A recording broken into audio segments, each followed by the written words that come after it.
The Quran, the holy text that Muslims believe is the literal word of God.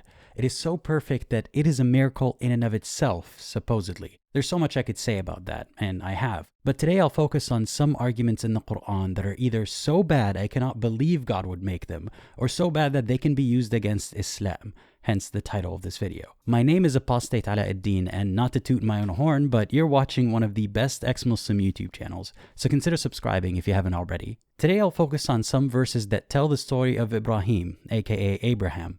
There are several instances where Ibrahim makes an argument for Allah or God as described in Islam. I won't judge these arguments as the words of Ibrahim, but the words of God himself. Because according to the Islamic narrative, Allah wrote the Quran on Al-Lawh al-Mahfuz, the preserved tablet, before creating any of the prophets, before creating time itself. So when Ibrahim makes an argument, think of Allah making an argument for his existence and the truthfulness of Islam. And bear with me, the first arguments may not seem so damning, but they get progressively worse. You're not going to want to miss the last one. Let's start with Ibrahim's hate for idolatry and polytheism. According to the Islamic narrative, Ibrahim was a monotheist, a believer in one God, despite his father and the people around him being idolaters and polytheists. Ibrahim always just sensed that there's something wrong with the beliefs he was expected to have. And trust me, as an ex-Muslim, I could totally relate to that. In verse 74 of Surah Al-An'am, Ibrahim said to his father, أَتَتَّخِذُ أَصْنَامًا آلِهَةً إِنِّي أَرَاكَ وَقَوْمَكَ فِي ضَلَالٍ مُبِينٍ. Do you take idols as gods? Indeed, I see you and your people to be in manifest error. And in this verse, Ibrahim says it more explicitly, do you worship what you carve? Now, I can't speak for the people of Ibrahim. Maybe there were people who believed that the statues they made and prayed to were gods. But if this is supposed to be generalizing polytheism and idolatry as concepts, then this is false. Most people who pray with or to idols don't believe that the object in front of them is actually a deity or a god, but a representation or a conduit to the god. They don't think a man-made statue is literally a powerful god. So no, generally polytheists do not worship what they carve. The Quran tends to misrepresent an opponent's position in order to make it easier to argue against. That is called arguing against a straw man. When the Quran only tells a story of polytheists with silly beliefs, like man-made statues being actual gods, it primes Muslims to think that polytheism is stupid without actually engaging with the idea. And when the Quran does engage with an idea, it sometimes does so poorly. For example, in these verses, the Quran argues against the possibility of multiple gods by claiming that the earth and the heavens would be ruined if there were more than one God. No elaboration on why. Objectively, this is not even an argument, just a claim. But when Muslims repeat this, they say that multiple gods would clash because there can only be one most powerful God. Even if I consider that version of it to be an argument, it is a poor one. Because firstly, if gods are beyond our powers and comprehension, why do we imagine them with the personality of an arrogant human king? Why can't they be so divine and perfect that they know how to share and not fight? There is no logical reason that scenario is impossible. Secondly, we have not seen a world ruled by multiple gods, or one god, or no gods. We have no way of telling which one our world is. So how can we make assertions about what the other versions would look like? If anything, our world more closely resembles one with no oversight, or maybe multiple opposing forces that ebb and flow, with chaos and destruction and sadness and evil. It's less intuitive to believe that this is all the work of one entity that has big feelings on how this plan is unfolding. I'm supposed to believe that Allah destined everything to happen, including polytheism, yet He still gets angry when things happen according to His plan. This is how Allah is portrayed in Islam, like an angry, jealous king who will torture you forever if you acknowledge other kings. So is this verse a good argument? No, it's an assertion that the author didn't bother to justify, and I cannot believe this is God's best attempt at proving His religion. Hit that like button if you think you can win a debate against such low-caliber argumentation. Back to Ibrahim. The story doesn't mention the polytheists preventing him from being a monotheist. He was the one always in their face about their beliefs, and they wouldn't budge. MashaAllah, they had iman. They had strong faith.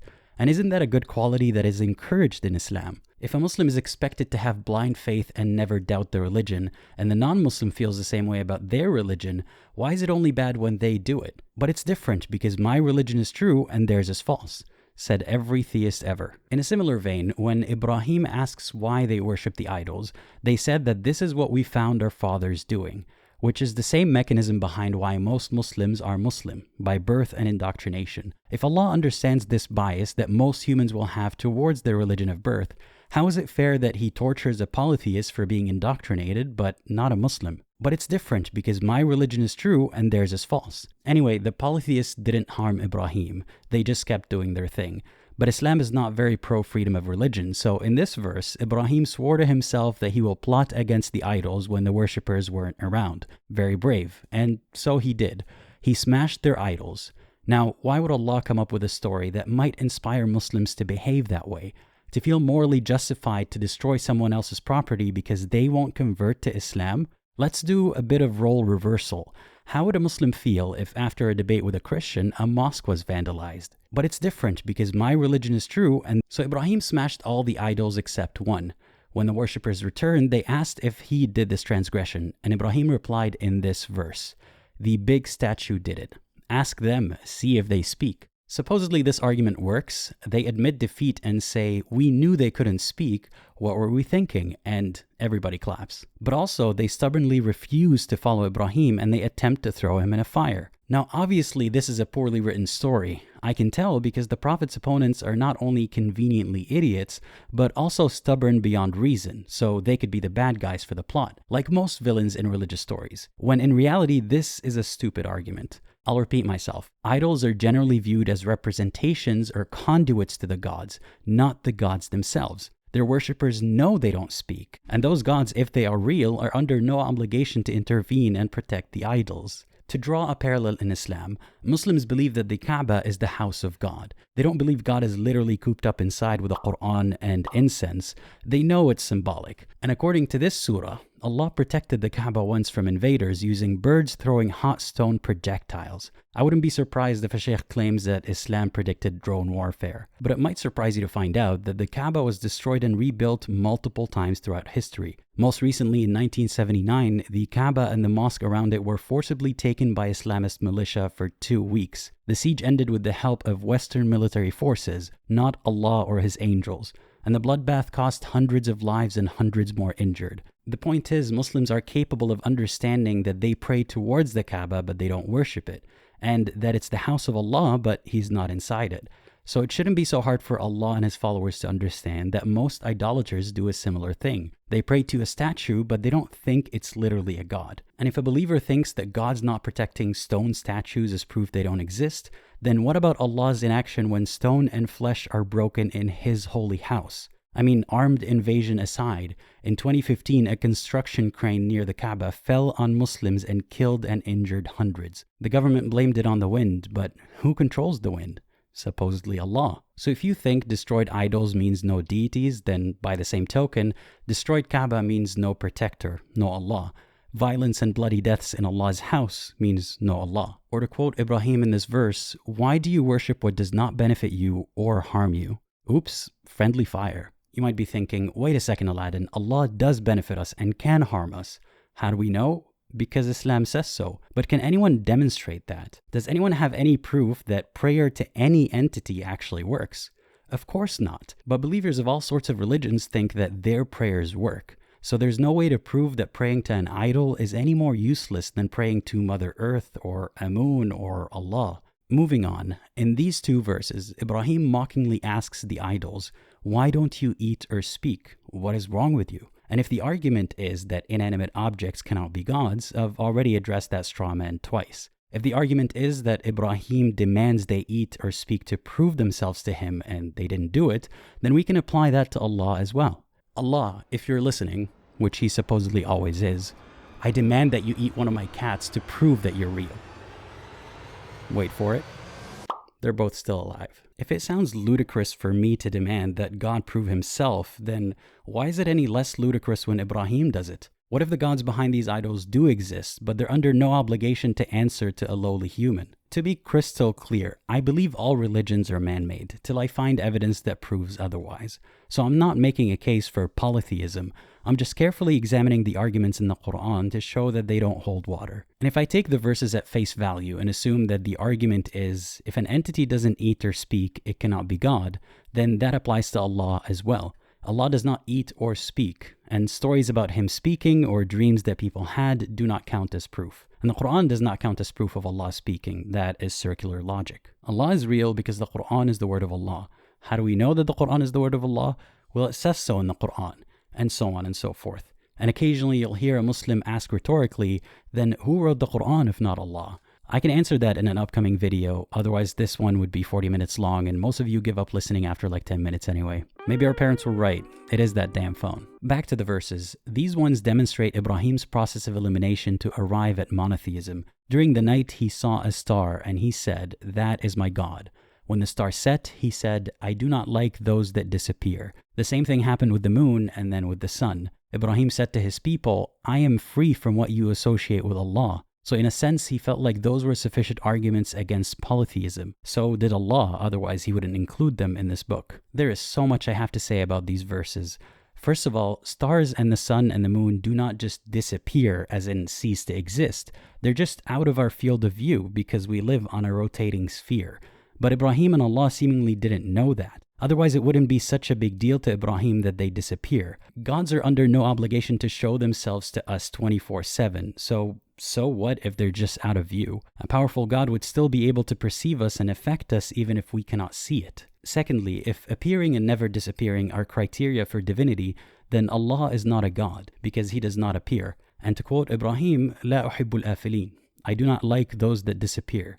A Muslim can't object to me using Quran's logic, can they? Thirdly, even if we assume that a celestial body being out of view means that it can no longer see us or affect us, what if they're working in tandem with each other? I get that this is getting a bit pedantic, but it's no more pedantic than Islamic justifications for why things are the way they are.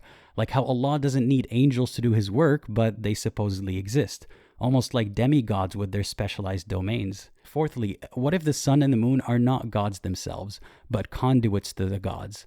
Like an idol, except neither Ibrahim nor the Islamic State can destroy them. Is there anything that proves this is not the case? Again, I know I'm being a bit pedantic, but I'm only applying Islam's logic.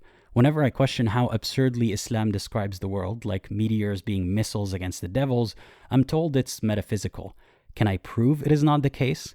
So I ask the same questions to believers. Can you prove that any of these theories about idols and celestial bodies are not the case? No, you cannot. Again, I'm not trying to prove any polytheistic religion. I'm demonstrating how holy Islamic logic is. And that's holy with an E, as in full of holes. Now, the last verses I want to show you today are pretty puzzling. I mean, they're easy enough to understand, but the argument they're supposed to be making is puzzling. You should read the verses yourself, but for the sake of brevity, let's ignore all the fluff like, these are the good people, do you not think, and so on. In summary, the verses say, the polytheists argued with Ibrahim, and he said, "Do you argue with me when Allah has guided me? I do not fear your gods, only my Lord can harm me. And how could I fear them when you don't fear that you're committing shirk with Allah?" And that was our conclusive argument which we gave Ibrahim against his people. I'm sorry, what was the argument? Let me break this down for you. How could you argue with me when Allah has guided me? Ibrahim was the one who was arguing with them. My brother in humanity, you asked. That's like if a Christian went to a mosque and kept telling everyone to stop praying to Allah because Islam is false.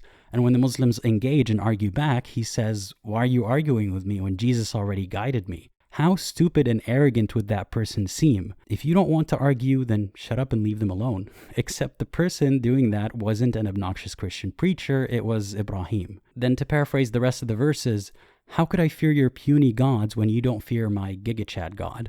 And I'm not the one calling this an argument. The verse explicitly says that was our conclusive argument. The author of this verse didn't just think it was an argument, he thought it was a good one. Is the argument in the room with us right now? First of all, fear should have nothing to do with a good argument. You don't win a debate just because you have a rocket pointed at the audience. That's essentially what the Quran does when it threatens people instead of making a good case for Allah. It is full of bad arguments and threats of hell. So if you're not totally convinced, you might as well follow just in case, so you don't get tortured. That is not only emotionally coercive, it's also intellectually bankrupt. A bit of a tangent here, but this is why I cannot believe in any religion that threatens torture if you don't believe in it, while also claiming that God is perfect.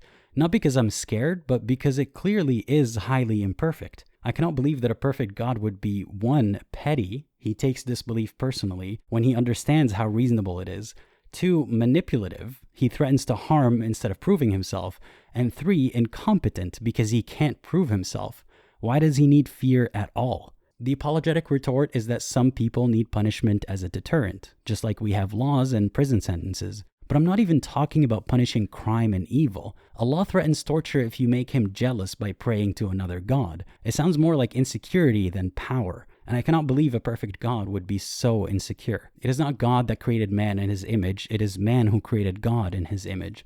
Because Allah's description sounds like an imperfect man amplified to infinity. Secondly, if Ibrahim is talking to people who acknowledge Allah as a big God and then a bunch of other small gods, then maybe within that belief system he can say that only the biggest and the baddest is worthy of worship. But if the Quran is meant for all people at all times, which it is, then it is posing this argument to polytheists in general, and it's a terrible argument. If I'm a polytheist and Ibrahim tells me I should be afraid because I'm committing a thought crime in his religion, I'd say, cool, I don't care because I don't believe what you're telling me is real. Similarly, if I'm a Muslim and someone says that according to their beliefs, I'm going to hell for eating meat, I'd say, cool, I don't care because I don't believe what you're telling me is real. So how is this verse in any way an argument, let alone a conclusive one? There's more that's noteworthy in Ibrahim's story, like his bizarre debate performance with An-Namrud, but I'm not getting into that today. Instead, I'm assigning you some homework. Here's the relevant verse.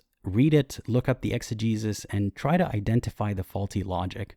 Then we can compare notes in a future video. I've said a lot about the verses, but I still have some relevant thoughts, so I'll just blurt them all in this one section of the video. I don't want you to blindly trust my analysis or take me as some sort of authority on Islam or criticizing it.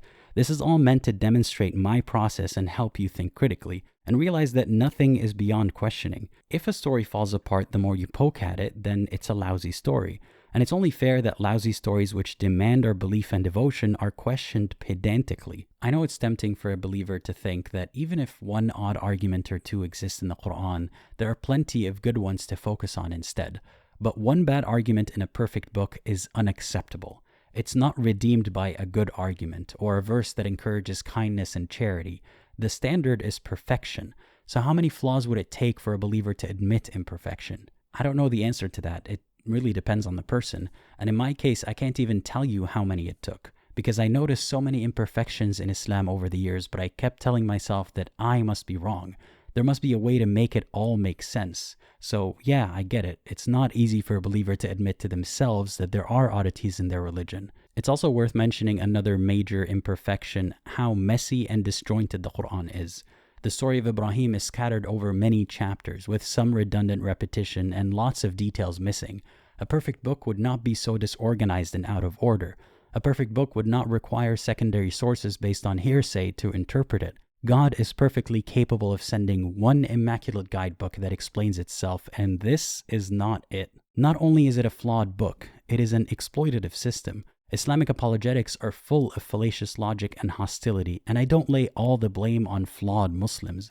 I think it's baked into the Quran itself. The verses are full of ad hominem and strawmanning and threats instead of evidence, which is really frustrating because it works. It successfully exploits the human psyche.